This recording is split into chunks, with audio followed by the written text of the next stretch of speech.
সেই আগের আমি আর এখনকার আমিটার মধ্যে কত পার্থক্য হয়ে গিয়েছে। আগে মাকে অনেক কথা বলতাম, কিন্তু এখন বুঝতে পারি নিজে মা হওয়ার পর সামান্য একটু বিছানা যদি আমার ঘরে কেউ এসে গোলাতো, মানে মাথায় তো একদম রক্ত উঠে যেত। সামান্য বিছানা আমার কেউ একটু সুচ ফেলে রেখে দিতে পারতো না, মানে এরকম অবস্থা ছিল।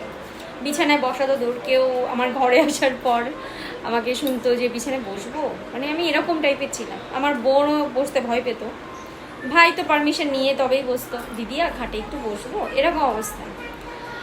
ভগবান ওই যে কড়াই গন্ডায় সব রেখে দিয়েছেন। ভগবান আমাকে এমন একজনকে পাঠিয়েছেন যার উপরে আমি যেতে পারি না।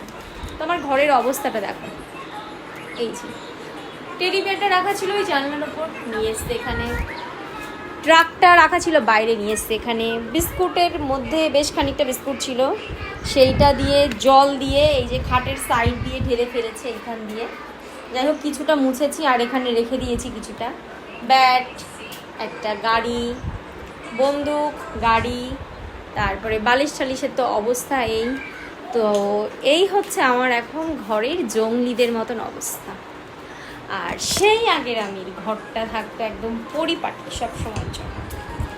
আমার মা বলতো একটা বাচ্চা কাচ্চা হোক তখন বুঝবি, তখন বুঝতাম না, এখন বুঝতে পারছি।